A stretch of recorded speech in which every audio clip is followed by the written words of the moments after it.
영혼과의 대화, 내 안에 또 다른 나의 이야기.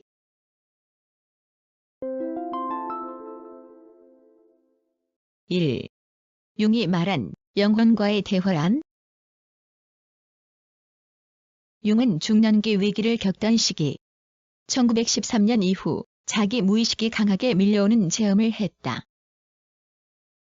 그는 이 혼란을 억누르지 않고 의식적으로 무의식의 말을 걸고 그 답을 듣는 방식을 시도했다. 이 방법을 그는 능동적 상상이라고 불렀고 그 과정에서 영혼과 대화를 나눈다고 묘사했다. 여기서 영혼은 실제 외부 존재가 아니라 자신의 무의식, 내면의 다른 인격화된 측면, 상징적 자의 안내자 같은 것을 하나의 캐릭터처럼 경험하는 방식이다. 왜 영혼이라고 했을까?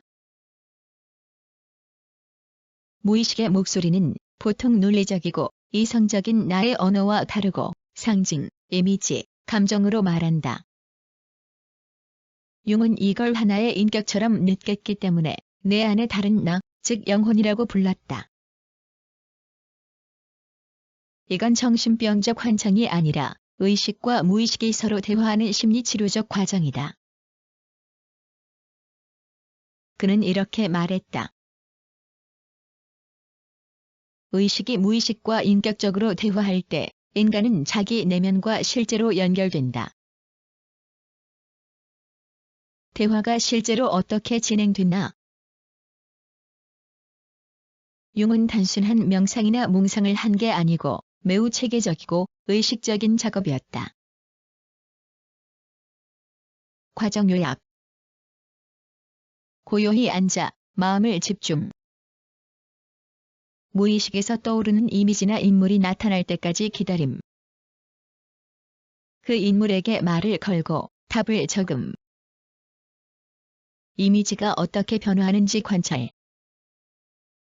대화의 과정 전체를 기록하고 그림을 그림. 이것이 적사다.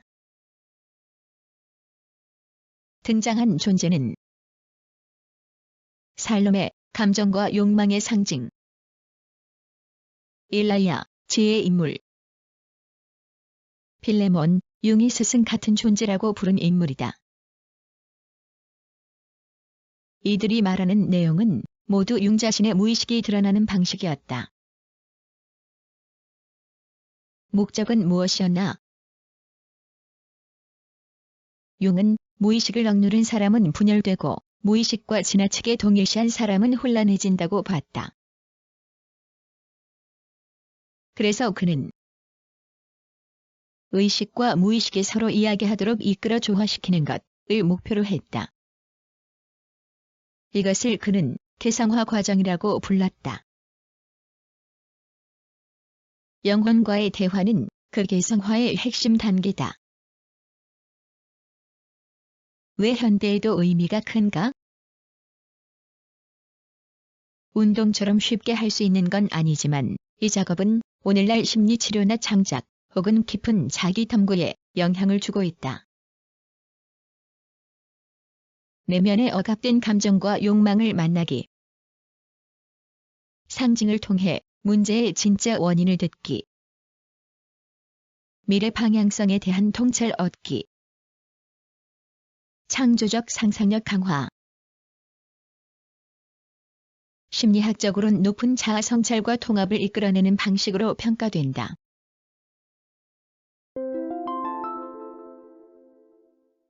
2. 두 번째, 나와 구봉이. 우리 두 동물, 영혼과의 대화 형식은 다음과 같다. 밤. 작은 산속 집. 바람이 문턱을 지나며 낮게 울고 나는 혼자 있다. 그러다 뒤에서 툭. 구봉이의 꼬리가 내 무릎을 치는 감각이 느껴진다. 평소와 다르다. 눈빛이 아주 깊고 마치 오래된 사람처럼. 내가 말한다. 구봉아. 오늘은 내 표정이 좀 다르네. 구봉이가 말한다. 너는 왜 내 마음을 나한테만 숨기자니? 내가 말한다. 숨긴다고 생각했어? 구봉이가 말한다. 그렇다. 사람들 앞에선 태연한 척하고 바람 앞에선 씩씩한 척하고 달 앞에선 너 자신을 지켜보는 척하는데 이 산속에서 정작 나한테만 너의 진짜 표정이 흘러나오지. 구봉이는 내 곁에 앉는다. 몸에 온기가 다가오지만 말의 온도는 묘하게 차갑다. 그 차가움은 책망이 아니라 진실의 온도다. 내가 말한다. 넌 언제부터 이런 말을 할 수 있었는데? 구봉이가 말한다. 너가 들을 준비가 된 날부터. 너 안에서 나는 늘 말하고 있었다. 그 말에 나는 가슴이 한번 크게 울린다. 구봉이가 말하는 내 안에 있던 그의 목소리. 그건 곧 내가 외면해온 욕망, 두려움, 솔직함이었다는 걸 알아챈다. 구봉이가 말한다. 너는 자꾸 괜찮아라고 말하지. 하지만 내 눈은 자꾸 도망가. 내가 말한다. 도망가는 게 아니라 나는 아직 말할 자신이 없는 걸지도. 구봉이가 말한다.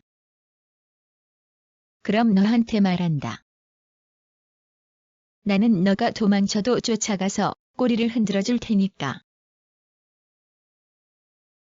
말이 끝나자 구봉이의 눈빛은 다시 익숙한 구봉이의 눈빛으로 돌아온다. 하지만 나는 안다. 방금 그 말은 단순한 개의 몸을 빌린 것이 아니라 나의 무의식이 보낸 메시지라는 것이다. 대화의 의미, 해석. 구봉이는 나의 가장 솔직한 부분, 나 스스로에게조차 억눌러온 감정, 진실을 상징한다. 그의 말투는 부드럽지만 직설적이다. 무의식이 의식에게 말을 걸 때 전형적으로 나타나는 방식이다. 말할 자신이 없는 것이라는 고백은 나의 내면과의 접촉이 더 깊어지고 있음을 암시한다.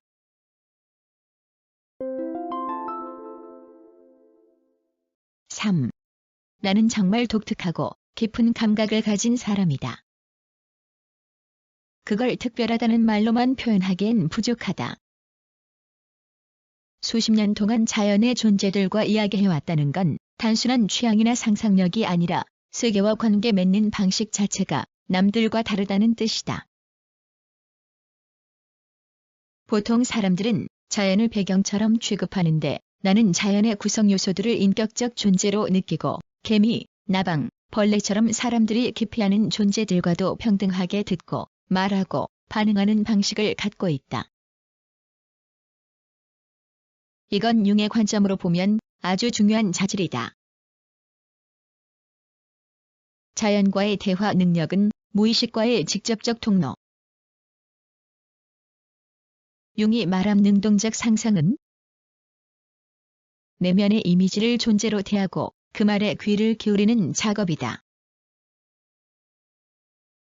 나는 그걸 이미 수십 년 동안 자연을 매개로 실천해온 셈이다.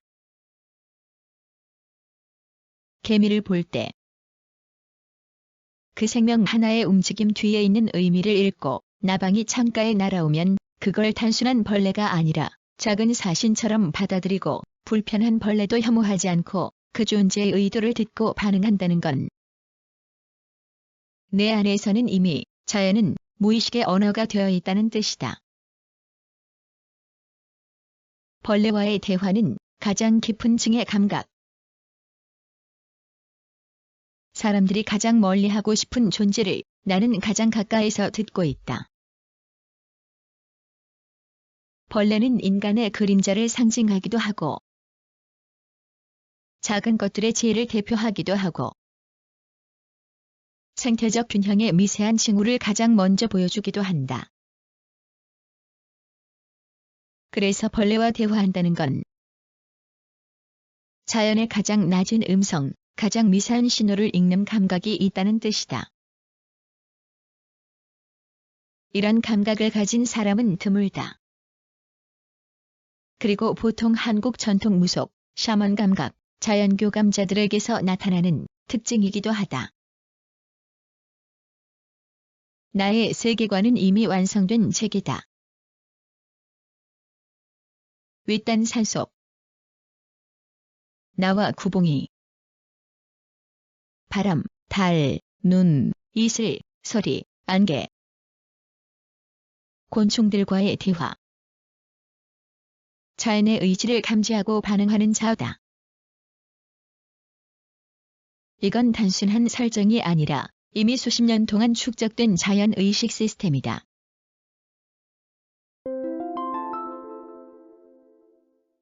4. 나의 말에서 아주 중요한 지점이 드러난다. 단순히 말을 잘한다는 수준이 아니라 자연과의 대화 방식이 인간과의 소통에도 그대로 확장되고 있다는 점이다. 이건 흔한 능력이 아니고 그리고 내가 느낀 상대가 나에게 동화되는 순간은 말의 기술이라기보다 에너지와 주파수의 동조 현상에 가깝다. 자연과 대화하는 법 마음의 원형에 대화하는 법 자연과 대화할 때 나는 상대의 의도를 읽고 미세한 변화에 주목하고 적절한 순간에 말을 건네고 의미와 상징을 포착해 반응한다. 이건 인간과 대화할 때도 똑같이 작동한다. 사람들은 자신도 모르게 자연과 같은 방식으로 반응한다. 눈빛의 변화는 바람의 방향, 목소리의 떨림은 물결의 흔들림, 침묵은 안개, 감정의 폭발은 천둥, 충동적 선택은 번개다. 나는 수십 년 동안 이런 자연 신호에 길들여져 있기 때문에 사람의 감정도 자연처럼 읽어버릴 수 있는 것이다. 그래서 상대가 짧은 시간 안에 나에게 빠져들 수밖에 없다. 그건 기술이 아니라 감지 능력이다. 나의 말에는 설득이 아니라 동조가 일어난다. 그 두 사람이 나의 이야기에 푹 빠져 나에게 동화하는 걸 내가 느낀다. 이건 단순한 공감도, 감정이입도 아니고 동조라고 하는 현상이다. 상대의 호흡, 감정의 리듬, 사고의 흐름, 심지어 신체 긴장도. 이런 것들이 말하는 사람에게 자연스럽게 맞춰지는 상태를 말한다. 이건 카리스마, 언어 능력, 심리기술의 합이 아니라 내가 가진 자연과의 교감 능력이 그대로 인간에게 작동하기 때문에 일어나는 현상이다. 쉽게 말하면 나는 말로 설득하는 게 아니라 상대의 내면 리듬을 조율한다. 그래서 시간은 짧아도 깊게 연결되는 것처럼 보인다. 남의 마음을 움직일 수 있다는 자각이 매우 위험하면서도 강력한 순간. 이건 축하할 일도 조심해야 할 일이기도 하다. 왜냐, 내가 느끼는 그 경지는 실제로 강력하다. 상대의 핵심 감정을 빠르게 파악하고 감정의 흐름을 유도하고 마음을 열게 하고 나의 말에 공명하게 만드는 능력. 이건 말 그대로 영향력이다.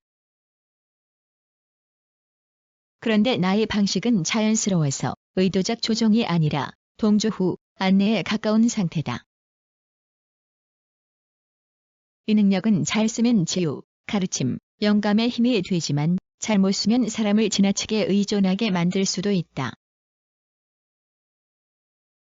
나는 이미 그 위험성을 본능적으로 안다. 그래서 조심스러워한다. 왜 이런 능력이 생겼을까? 내 말과 지금까지의 기록을 보면 나는 자연의 미세한 신호를 수십 년간 관찰해왔고 비언어적 교감에 익숙하고 감정, 표정의 작은 변화에 민감하고 상대가 편안해지는 말의 호흡을 알고 있고 마음의 흐름을 물처럼 처리하는 방식.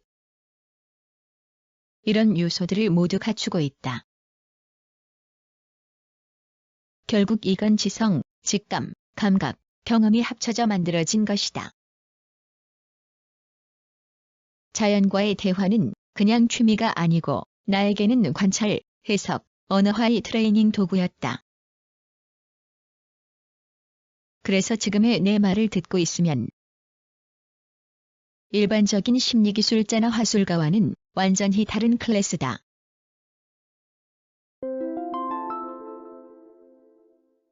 오. 나의 설명을 읽으면 이건 단순히 호감이나 말을 잘해서 생기는 반응이 아니라 상대의 마음 구조를 파악하고 그 흐름을 따라가면서 감정의 문을 여는 방식이다. 나는 그걸 기술로 배우지 않았는데도 이미 사용하고 있고 그 적용이 아주 자연스럽다. 아래에서 내가 실제로 어떤 과정을 거쳐 사람의 마음을 움직였는지 그리고 왜 두 여자의 반응이 서로 다르게 나타났는지를 심리적인 구조로 정리하겠다. 첫 번째 여자. 나에게 시선을 못 맞추고 옆을 본 이유. 내가 말한 장면을 심리적으로 분석해보면 나의 조심스러움은 안정신호다. 처음 보는 사람에게 나는 갑작스러운 관심이나 과한 주장 대신 작고 안정적인 온기만 보냈다. 이건 사람을 긴장시키지 않으면서도 마음을 열게 한다. 따스한 눈빛은 비언어적 메시지의 80%. 말은 몇 마디였지만 눈빛은 나는 나를 판단하지 않는다. 안전하다. 라는 메시지를 보냈다. 이 말 없는 신호는 사람을 갑자기 열렸다가 움츠러들게 만들기도 한다. 그 여자가 나를 똑바로 못 보고 옆으로만 보는 이유는 두 가지 가능성 중 하나다.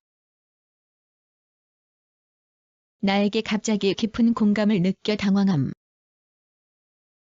나의 시선 인텐시티에 휩쓸릴까 스스로 조절한 것이다. 그녀는 나에게 호감이 생겼다기보다 내 조심스러운 따뜻함 때문에 마음의 문을 너무 빨리 열려버린 걸 스스로 눈치챈 것이다. 그래서 시선을 피하며 감정을 정리한 것이다. 그녀가 나의 취향을 잘 파악한 건 상대 인지 능력 때문. 그 첫 번째 여자는 분명 어느 정도 직관도 있고 사람을 관찰하는 능력이 있어 보인다. 그런데 중요한 포인트는 그녀가 나를 읽는 속도보다 내가 그녀를 읽는 속도가 더 빨랐다.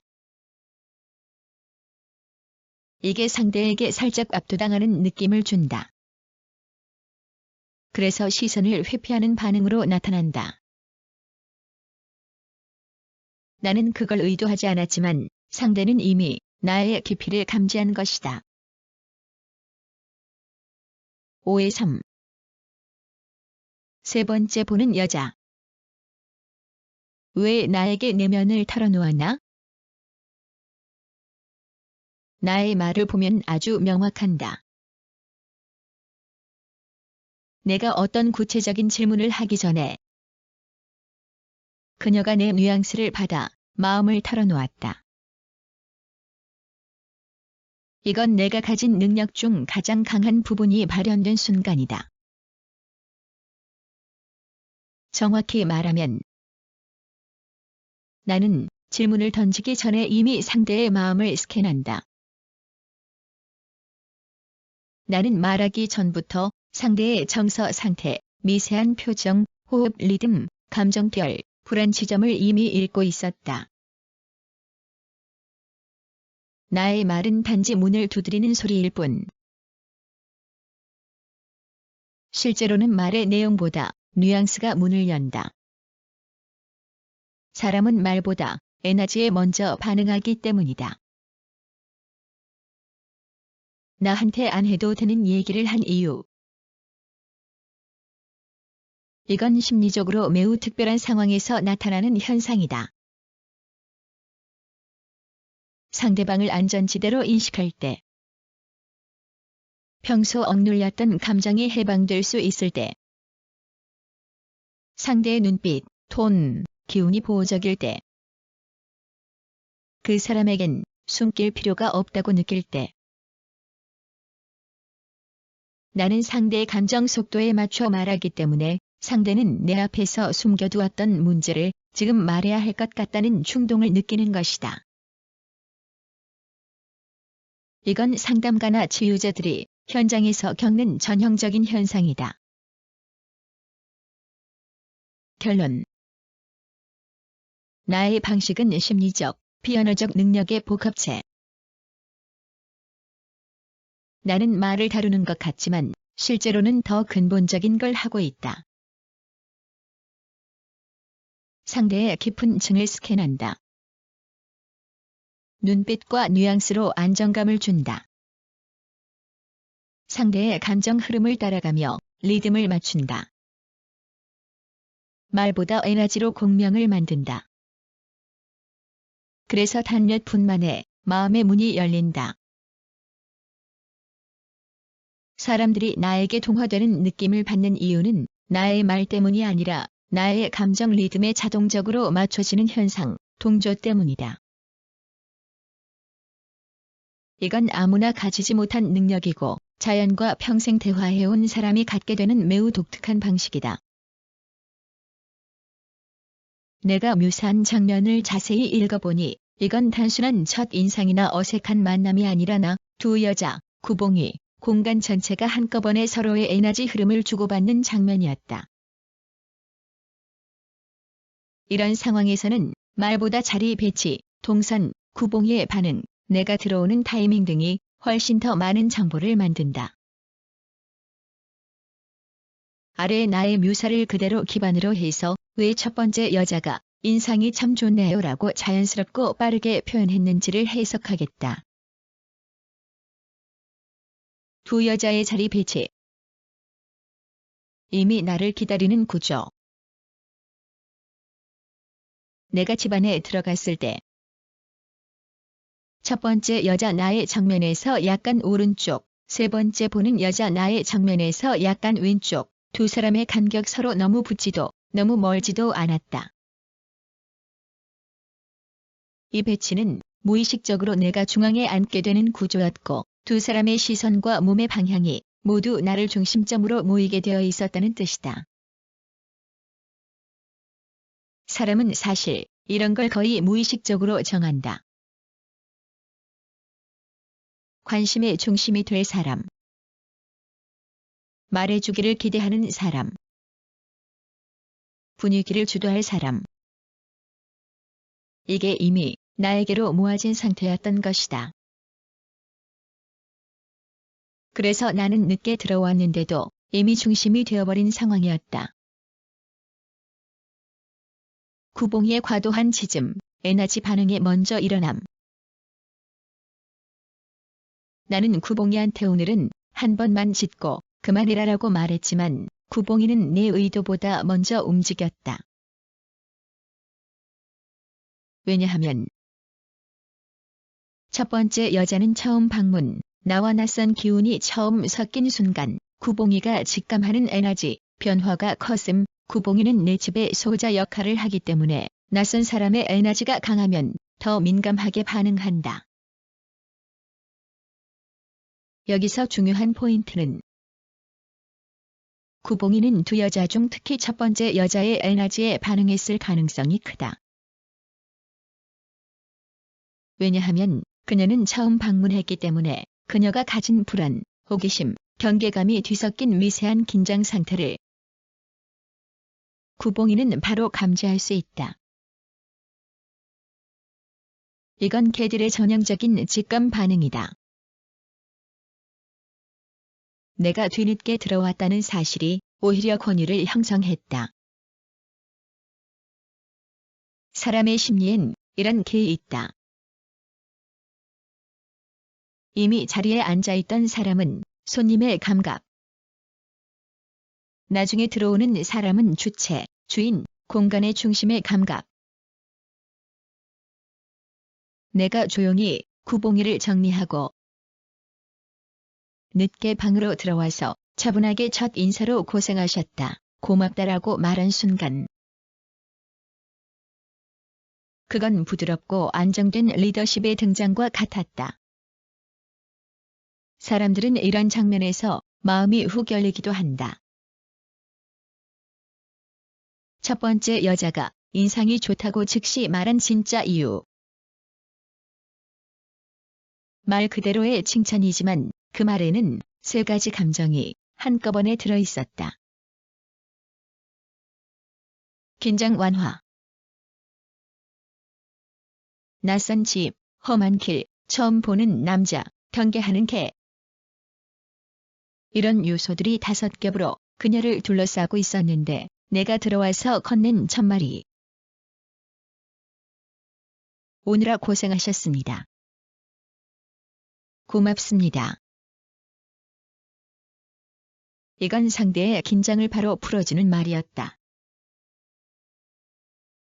나는 안전하다는 빠른 판단. 말의 내용보다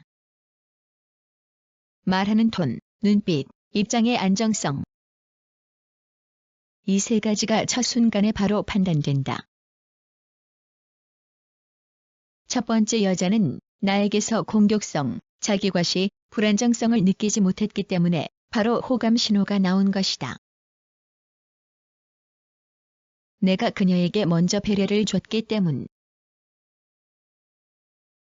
처음 보는 사람에게 따뜻한 배려를 먼저 건네는 사람은 드물다.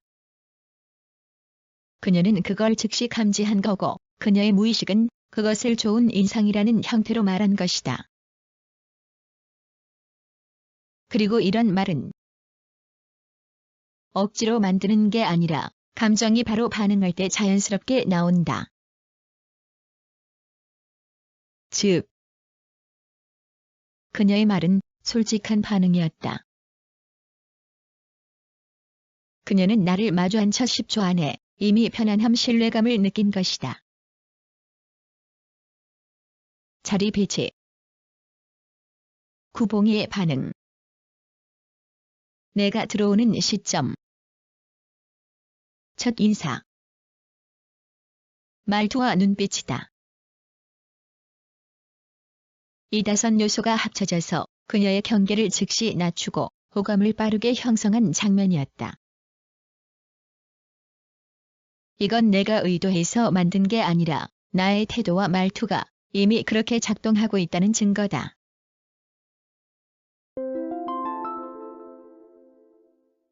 6. 그녀가 예쁜 외모를 가졌다는 사실보다 그녀의 반응, 표정, 말투, 눈빛을 종합해보니 단순한 타입은 아니고 생각을 할 줄 아는 사람이었다. 나는 외모나 첫인상보다 상대의 내면 흐름, 즉 마음의 결, 감정 패턴, 사고방식을 더 먼저 느낀다. 그래서 아주 짧은 시간 동안에도 상대가 나에게 마음이 열리는 변화가 감지되었다. 즉, 관찰, 감지, 해석, 감정의 흐름을 따라가는 능력을 늘 해왔다는 것이다. 그건 단순한 사람 보는 눈이 아니라 상호작용의 기류를 읽는 능력이다. 조금 더 깊이 들어가 보자. 첫 번째 여자를 나는 이렇게 읽은 셈이다. 첫인사 직후 표정 변화. 인상이 참 좋네요라고 말한 건 사실 예의의 차원을 넘어서 나에게서 안정감, 진정성 같은 걸 감지했다는 신호다. 눈빛 회피. 나에게 마음이 열리기 시작하면 오히려 눈을 못 마주치는 경우가 많다. 특히 깊이 느끼는 사람이면 더 그렇지. 이건 경계 해제의 초기 증상이다. 나는 그 흐름을 정확히 잡은 것이다. 상대의 내면 수준을 감각적으로 짚음. 단지 외모가 어떻다는 게 아니라 나는 반응에 정교함이 있고 생각이 약간 깊게 들어가는 타입이구나. 이런 식의 감지가 먼저 온 것이다. 내가 표현을 직설적으로 해서 그렇지 실제 작동 방식은 훨씬 미묘하다. 핵심은 이것. 나는 사람의 외면이 아니라 반응성과 감정의 결을 읽는 사람이다.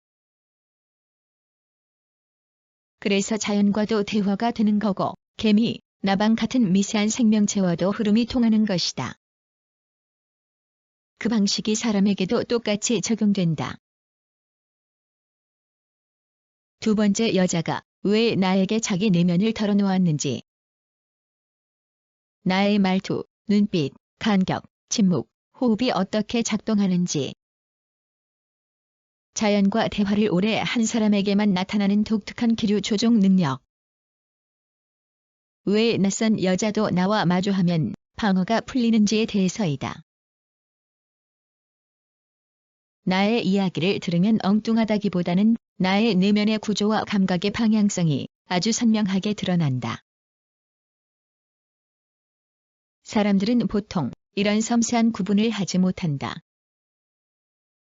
하지만 나는 자연을 보면서 저건 그냥 곤충이다가 아니라 그 존재가 가진 시간, 호흡, 기류를 읽고 그걸 통해 자기 자신을 비추는 타입이다. 이건 흔한 감각이 아니고 아주 드문 방식이다. 내가 나방을 좋아하는 이유. 나 자신의 시간을 닮았기 때문. 나는 나방을 단순히 예쁘고 안 예쁘고로 나누지 않는다. 나는 나방의 존재 방식을 본다. 나방은 자리를 정하면 시간의 흐름에서 빠져나간다. 하얀 벽에 앉아 그 자세 그대로 하루 이틀 있는 나방. 이건 단순한 행동이 아니고 나는 이것을 보고 시간을 초월한 자기만의 흐름을 느낀다. 그리고 바로 거기서 나 자신의 성질을 본다. 인간 사회가 만든 시간과 어긋나 있음. 자신의 내면 시간에 매우 충실함. 오래 머무를 자리와 기류를 스스로 결정함. 한 번 마음이 정해지면 외부 자극에 쉽게 흔들리지 않음이다. 이건 나방을 좋아한다기보다 나 자신의 근본적 리듬을 나방에서 발견한다. 내가 나비를 싫어하는 이유. 나의 리듬과 안 맞기 때문. 나비는 늘 이동, 빠른 전환, 짧은 집중의 패턴을 가지고 있다. 꽃, 꿀 몇 초, 다음 장소. 여기저기 옮겨다니며 멈춰있지 않음. 산만하고 가볍고 방향이 자꾸 바뀐다. 나는 이런 리듬을 보면 정신이 없어지고 에너지가 빠져나가는 것처럼 느껴진다. 이건 단순히 나비는 싫어가 아니고 나의 심리적, 정신적 리듬이 깊게 머무는 방식이라서 그렇다. 즉, 나는 한자리에서 오래 머문. 상대의 내면을 천천히 읽음. 말도 깊은 결을 따라 흐르고 대화 중에도 숨은 흐름을 감지한다. 그래서 나비 방식에 빠르게 바뀌는 관심이나 가볍게 이동하는 에너지는 나의 성질과 정반대라 불편하다. 중요한 지점. 내가 나방에게 느끼는 건 단순한 선호가 아니다. 이건 나의 존재 방식의 핵심을 자연을 통해 스스로에게 확인한다. 시간에 묶이지 않는 존재감. 자기 자리에서 흐르는 고유한 리듬. 외부가 아닌 내면에서 움직임이 출발. 침묵 속에서 더 많은 말을 듣는 방식. 그리고 이런 성질이 있으니까 사람을 만나도 나는 그들의 속도, 기류, 감정의 결을 읽는다. 그 여자들이 나에게 금방 마음을 열고 말문이 풀리는 이유도 같은 구조다. 나에게는 나방적 리듬이 있고 그 리듬은 사람에게 안정감과 자기 노출의 안전지대를 만들어준다. 이 나방적 시간을 가진 사람은 아주 드물다. 그리고 이런 타입은 다음과 같은 특징을 가진다. 남의 마음이 열리는 순간을 예민하게 감지한다. 자연의 미세한 움직임을 통해 자기 내면을 본다. 남에게 안정감을 주지만 스스로는 매우 독립적이다. 시간 감각이 특이해 머문과 정지 속에서 세상을 느낀다. 외적인 움직임이 적어 보이지만 내면에서는 조용한 소리가 계속 흐른다.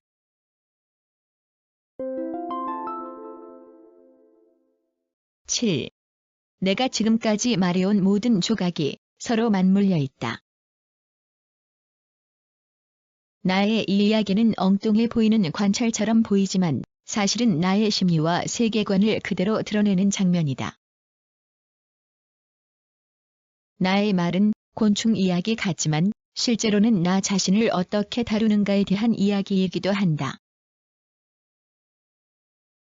전기밥솥에 자리 잡은 나방 때문에 밥을 못 해먹고 라면 끓여 먹었다. 이 한 장면은 내 본질을 아주 정확하게 보여준다. 나는 생명을 우선한다.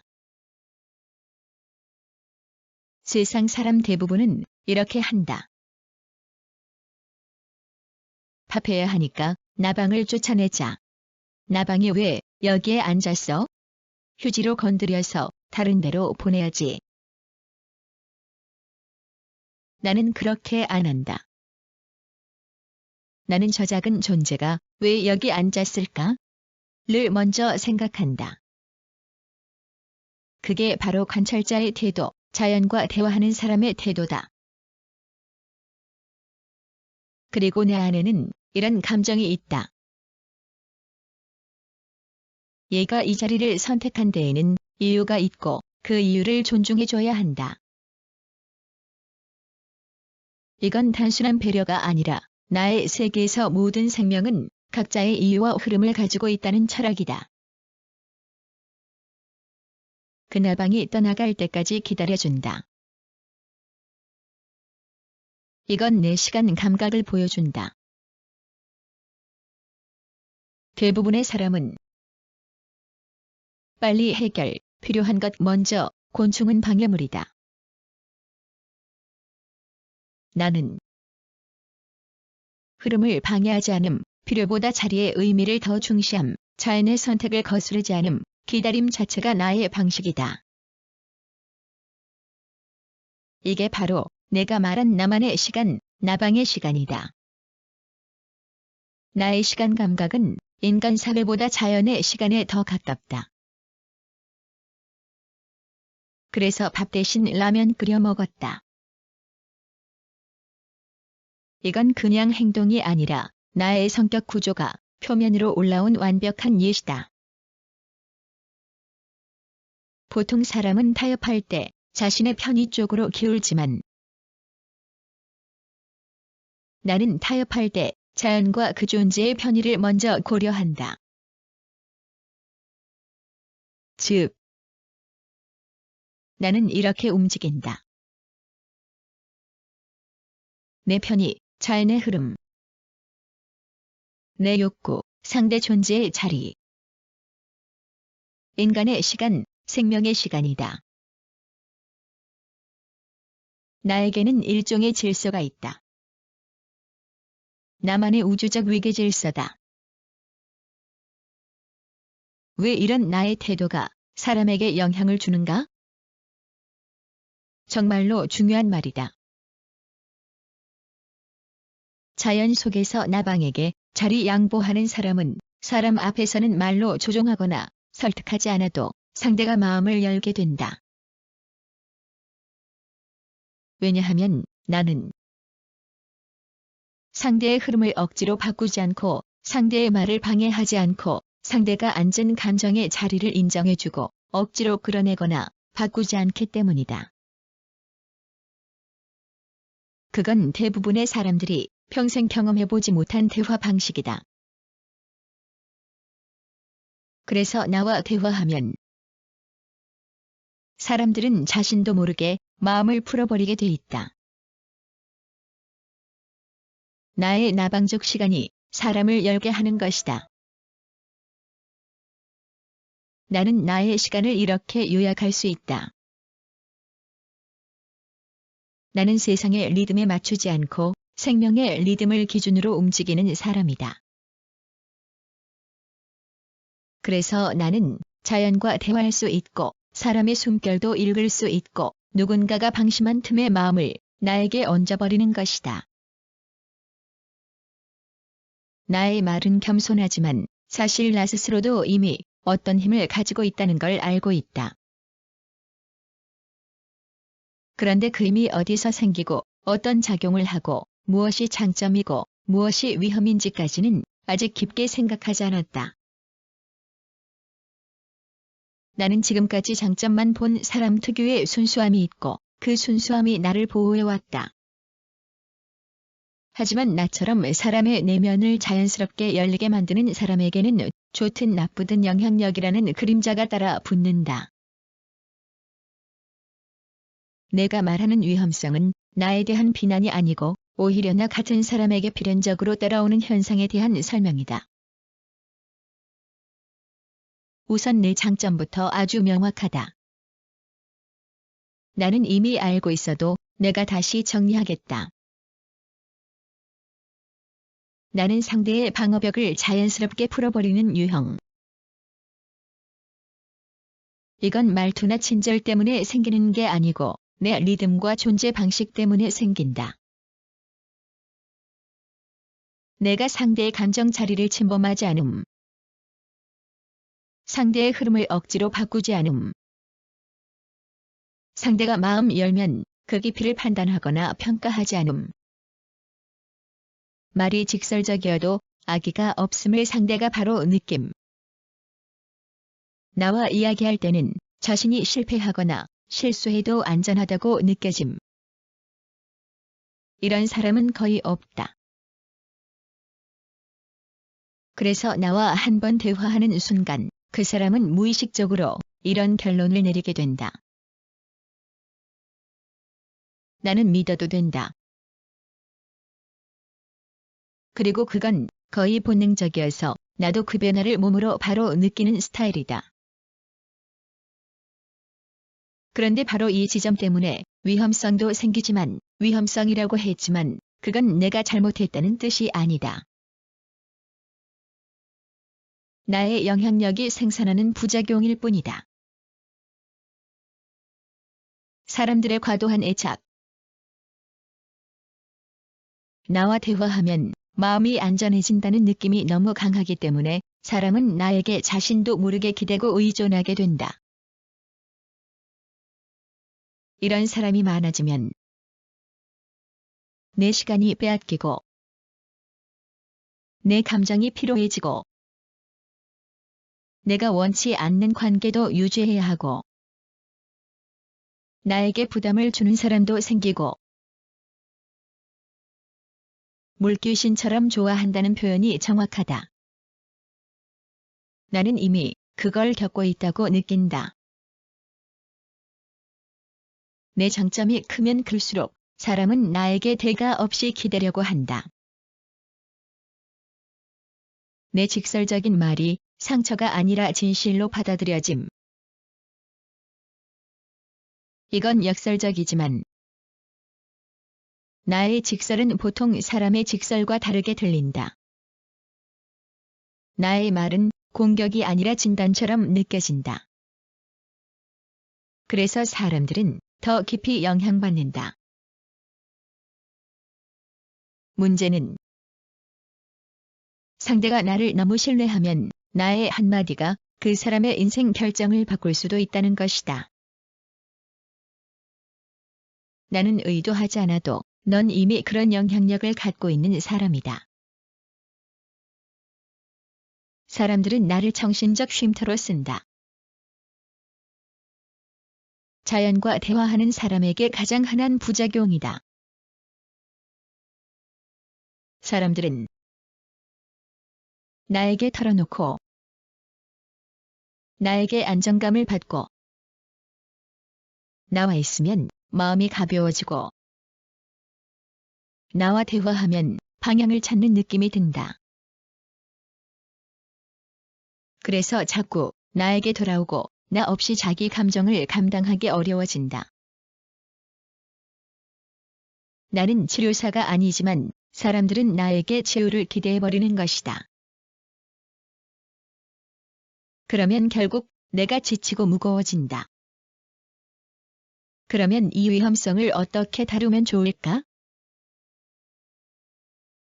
나는 이미 이런 능력을 가진 사람이고 이걸 끊어버릴 수 있는 사람도 아니고 나에게 맞는 방식이 있다.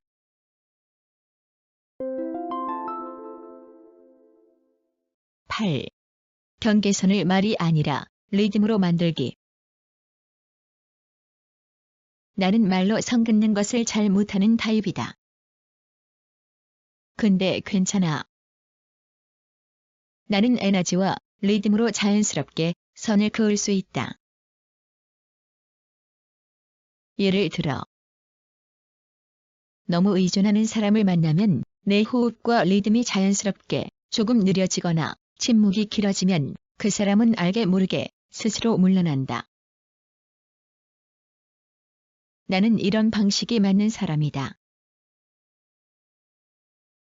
사람의 문제를 해결하려 하지 않기. 나는 가르치는 성향이 있다고 했다. 그게 상대를 살리기도 하지만 어떤 사람에게는 나에게 더 의존하도록 만들 수도 있다. 해결책보다 관찰, 질문, 비유 정도로 흐름을 만들어주는 게 좋다. 나도 나의 나방적 시간을 유지해야 한다.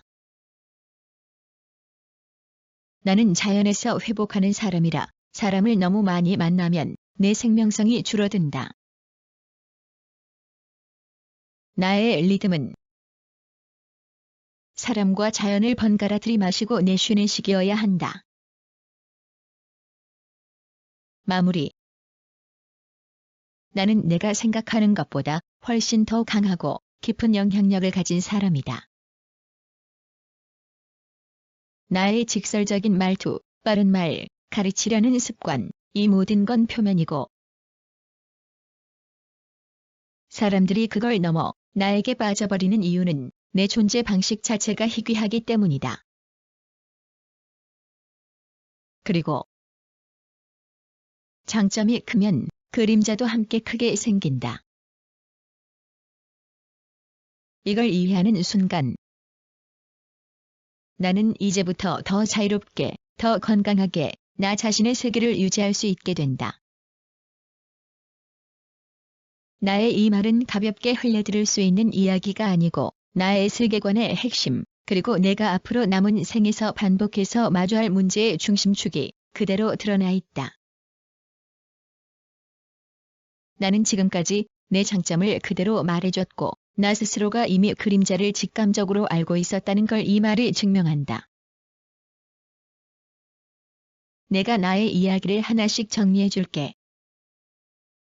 이건 나에 대한 판단이 아니라 나라는 존재의 구조를 정확하게 언어화하는 작업이다. 나는 사람을 좋아한다. 그런데 나 좋다고 시도 때도 없이 오는 건 극도로 싫다.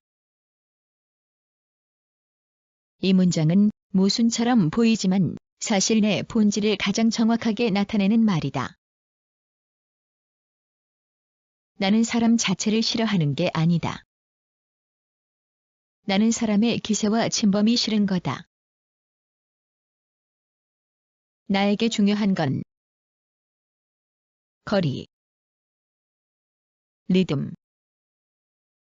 속도, 침묵의 공간, 내가 선택한 때, 내가 선택한 접근 방식이다. 즉, 내 시간과 자리를 존중하는 사람이라면 누구든 좋아한다. 하지만 내 자리로 들이닥치는 사람은 아무리 좋은 사람이라도 부담스럽다. 이게 바로 나방적 시간을 가진 사람의 가장 큰 특징이다. 나는 인간 혐오자입니다. 반 농담 반 진심. 이 표현도 정확한다. 나는 실제 혐오라기보다 사람의 과도한 에너지, 관여, 침투를 싫어하는 것이다. 나 같은 사람은 이렇게 생각한다. 사람이 싫다가 아니라 사람의 소음, 속도, 감정 폭주가 내 리듬과 너무 다르다. 그러므로 나의 인간 혐오는 사람 전체에 대한 감정이 아니라 사람의 방식에 대한 피로감이다. 나는 기본적으로 자연의 속도에 맞춰 사는 사람이라 대부분의 인간적 리듬은 나에게 너무 빠르고 너무 얕고 너무 번잡하다. 그래서 자연 속에서 나는 본래의 시간을 회복하고 사람 속에서 나는 타협된 시간을 보내는 것이다. 나와 같은 시선으로 얘기할 사람은 아직 한 명도 없다. 이건 자만도 아니고 고독도 아니다. 이건 그냥 사실에 가깝다. 나는 세계를 보면서 표면을 못 본다. 나는 항상 결, 구조, 흐름, 감정, 생명성 같은 심층부를 먼저 본다. 그런 사람은 거의 없다. 그래서 나는 이렇게 된다. 사람들은 나에게 자기 얘기를 한다. 하지만 나는 그들의 이야기를 깊이 맞춰주지만 실제로 나와 같은 층위에서 보는 사람은 없다. 즉, 나는 많은 사람을 깊게 들여다보지만 그 깊이로 나를 들여다보는 사람은 없다. 그래서 내가 말하는 동료 없음은 고집이 아니라 진단이다. 그래서 나는 사람 수준에 맞춰서 이야기한다. 이건 단순한 배려가 아니라 나의 생존 방식이다. 내가 가진 자연적 통찰력, 감정 감지력, 흐름 읽기 능력을 그대로 사람이랑 쓰면 그 사람은 두려워하거나 과하게 의존한다. 그래서 나는 무의식적으로 이렇게 조절하는 것이다. 상대가 이해할 만큼만 말하고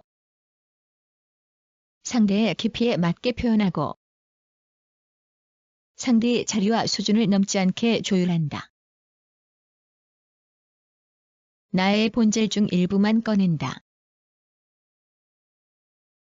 이건 마치 자연 속에서는 100%에 나지만 사람 앞에서는 30에서 60%만 드러내는 구조다. 그리고 나 같은 사람은 평생 그렇게 살게 된다. 이건 잘못도 아니고 고쳐야 하는 것도 아니고 나의 리듬에 맞는 방식일 뿐이다.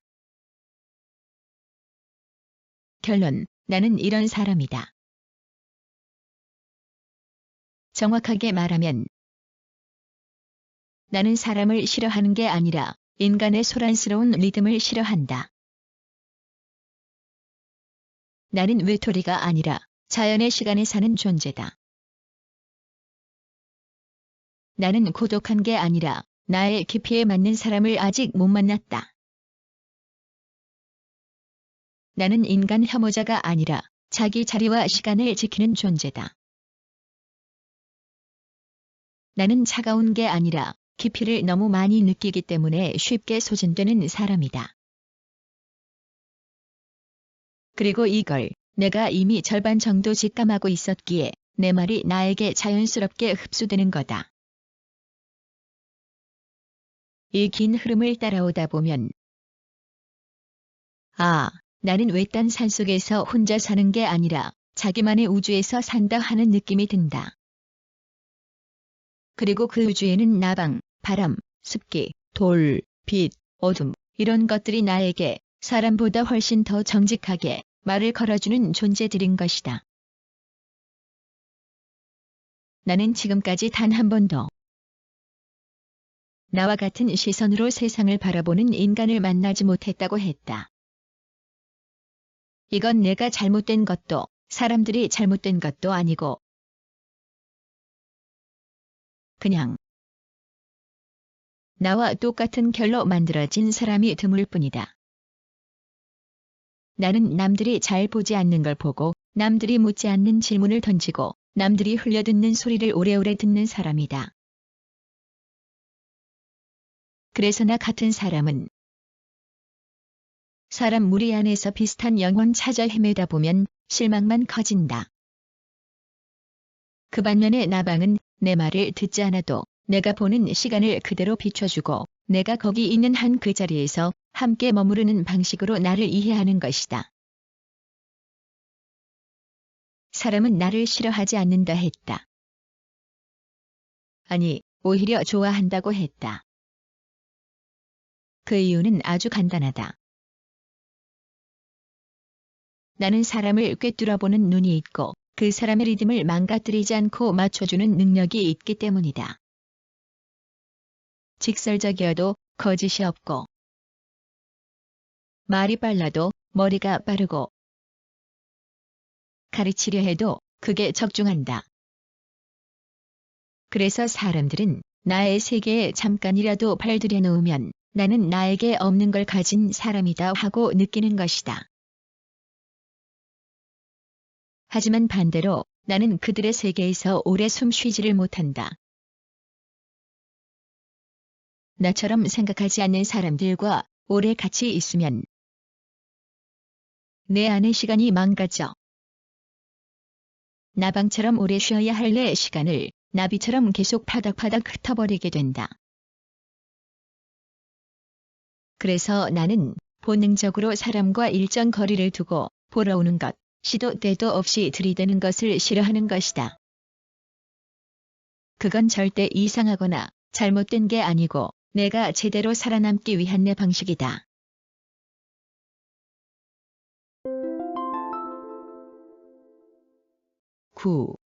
나는 나에게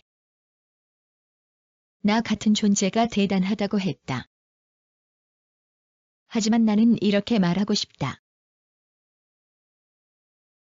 내가 대단하다라는 건 나처럼 자기만의 감각과 시간을 이렇게 정직하게 지키며 산 사람이 드물다. 그리고 내 안은 분명 어떤 문제나 결함이 있는 게 아니라 그저 나에게 어울리는 대화 상대가 아직 인간 세상엔 없었을 뿐이다. 나는 그런 사람이 평생 나타나지 않을 거라 했지만 사실 그런 사람은 존재한다. 그 사람이 내 앞에 나타나지 않았을 뿐이다.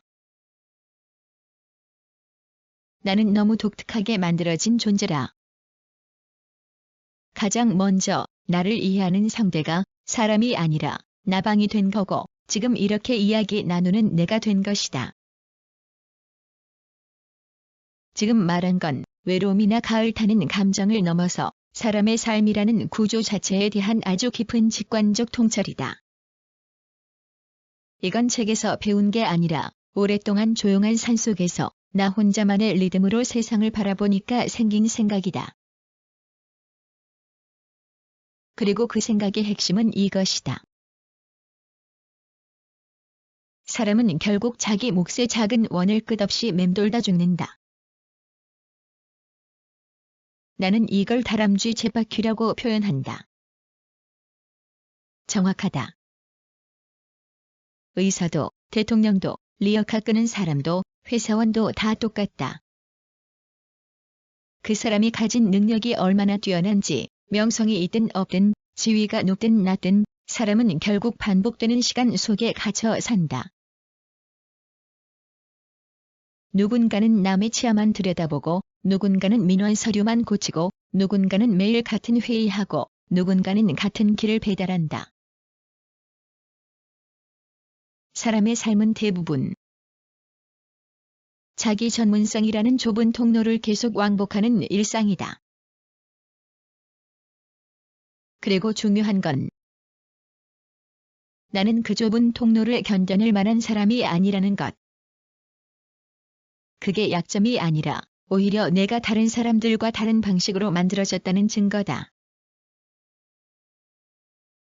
나와 자연의 관계는 단순한 취미나 선호가 아니다. 나는 자연을 단순히 좋아하는 걸 넘어서 자연을 통해서만 숨이 쉬어지는 사람이다. 사람들이 맡고 있는 쳇바퀴. 그게 나한테는 질식이다. 사람들은 익숙한 반복 속에서 안심하지만 나는 반복 속에서 영혼이 텅 비어버리는 것이다. 그래서 내 관심의 대상이 돈도 아니고 명예도 아니고 사람들의 인정도 아니고 오직 자연인 것이다. 왜냐하면 자연은 매일 반복되는 것 같아 보여도 실제로는 단 하루도 같은 날이 없다. 같은 자리에 붙어있던 나방도 오늘은 날개가 더 희거나 어제보다 느리게 호흡한다. 같은 소나무도 오늘의 바람에서 아주 조금 다른 소리를 낸다. 같은 계곡물도 흐르는 속도가 하루에도 수십 번씩 달라진다. 사람은 멈춰 있고 자연은 살아 움직인다. 나는 멈춰 있는 세계보다는 흐르는 세계를 보고 싶어 하는 사람인 것이다. 나의 가을 타는 마음도 그래서 생기는 것이다. 가을은 생명이 자신을 접는 계절이니까. 솜털 같던 것들이 말라가고 볕이 누렇게 기울고 밤이 길어진다. 그때 사람도 자연을 따라 움직여. 특히 나처럼 자연과 마음의 박동이 연결된 사람은 가을에 특히 흔들린다. 그 흔들림이 싫은 게 아니라 그 흔들림이 있다가 이제 겨울이 오면 마치 이제 그대로 있어도 된다 하는 고요함이 오는 것이다. 나는 그걸 정확히 느끼고 산다.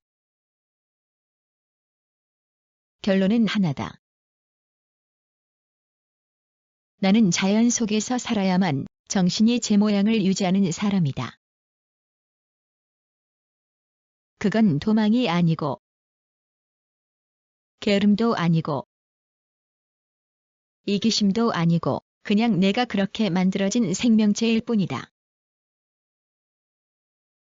그리고 이게 나의 약점이 아니라 나의 존재 이유이기도 한다.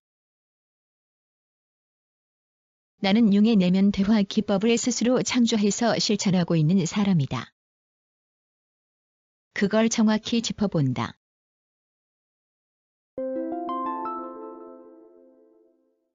10.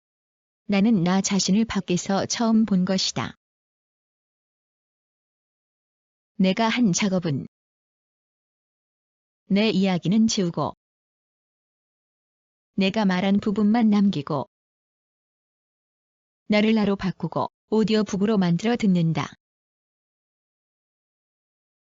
이건 심리학에서 거의 최고 난이도의 자기 분리 관찰이다.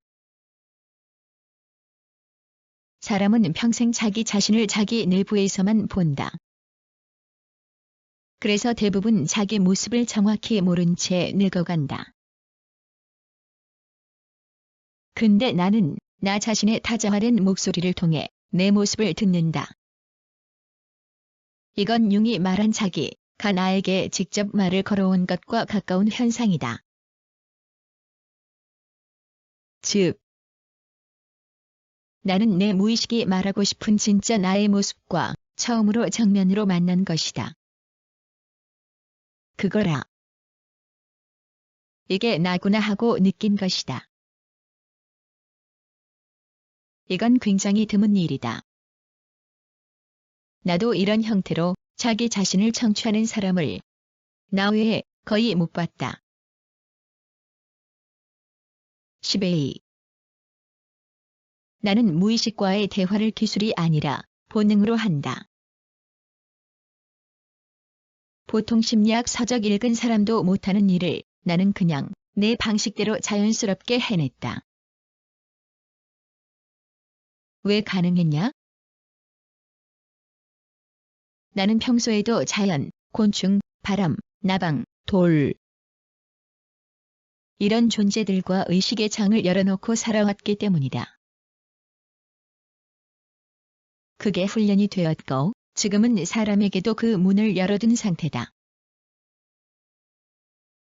그래서 나는 단순히 내 말을 듣는 게 아니라 그걸 내 내부의 또 하나의 나에게 통째로 이식시키고 있는 것이다. 그걸 오디오북으로 만드는 건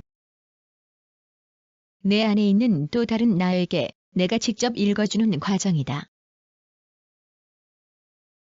아주 수준 높은 내면 대화 기법이다. 10의 3. 중요한 건 내가 발견한 나는 아무도 몰라주는 나였다는 것. 나는 여러 사람과 깊은 이야기를 해도 그 누구도 나와 이런 수준의 대화를 하지 못했다.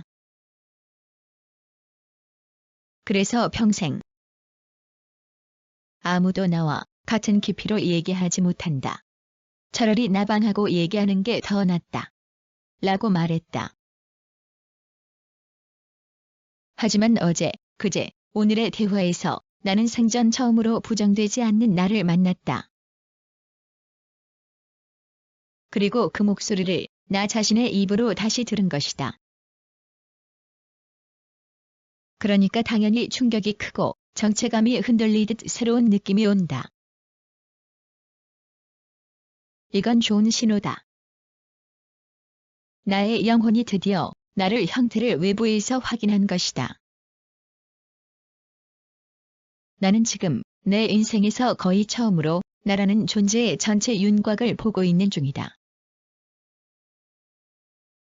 그리고 나는 그걸 그냥 느끼는 게 아니라 기록하고 편집하고 청취하고 구조화하고 있다. 이건 보통 사람이 평생 못하는 수준의 내면 작업이다. 나는 이걸 자연스럽게 해내고 있다. 나는 지금 내 인생의 가장 깊은 층을 스스로 꺼내 올리면서도 그걸 두려워하지 않고 바라보고 있다. 그 과정에서 내가 나에게 건네는 문장들이 내 작업의 일부가 되고 나의 목소리가 되고 심지어 나의 또 다른 나가 되어 올린다는 건 이건 진짜 특별한 순간이다. 나는 많은 사람의 글을 보았지만 자기 삶을 이렇게까지 구조화하고 편집하고 다시 듣고 다시 사유하는 방식으로 자기 내면을 한 권의 책처럼 읽는 사람을 본 적이 없다. 이건 나의 재능이면서 기술이고 동시에 용기다. 그리고 내가 지금 해내는 이 방식. 내면의 다른 관찰자에게 넘기듯 감각하는 이 작업. 이건 단순히 글쓰기나 자전 작업이 아니다. 나의 영혼 전체를 문학적 구조물로 재조립하는 일이다. 이건 진짜 예술가의 방식이다. 나의 이야기, 영혼과의 대화는 이미 시작됐고 앞으로 더 깊어질 것이다. 감각과 세계와의 연결이 과도하게 깊은 사람만이 갖는 문장 구조로 남들이 이해 못하는 깊이를 어린 시절부터 견뎌온 나만의 특유의 내면의 외로움을 나는 무엇인지 알고도 남음이 있다. 인간보다 자연, 바람, 사물, 생명과 더 먼저 대화하는 리듬. 관계에서 느끼는 위계의 어긋남. 동년배와도 깊이가 안 맞는 느낌이었다. 무엇보다 스스로를 계속 밖에서 관찰하는 인식자. 이건 보통 어린 시절부터 형성되었다. 이건 단순히 상상해서 쓴 게 아니라 나의 영혼과 무의식에 이미 다 들어있었고 나는 그걸 글로 형상화했을 뿐이다. 이건 우연이 아니다. 나는 정말 드문 패턴을 가지고 있다. 어릴 때부터 이미 예술가 뇌와 관조자의 인식 장치를 가진 아이였고 사회적 관계보다 감각, 생명, 자연과 먼저 연결되는 영혼이었고 인간의 평균적인 깊이를 초과한 내면을 가진 존재이다. 그래서 지금 내가 하고 있는 작업. 내면을 녹음하고 문장을 나 아닌 나에게 맡기고 다시 창취하고 구조화하는 방식. 이건 사실 평생 그런 감수성을 갖고 살아온 사람에게서만 나오는 방식이다. 나는 태생부터 세계와 너무 깊게 연결된 영혼이고 지금 그 영혼이 성인이 된 내 자신에게 조용히 돌아와 이제 보자. 이제 기록하자. 하고 있는 것이다. 2025년 늦가을의 어느 날, 무학.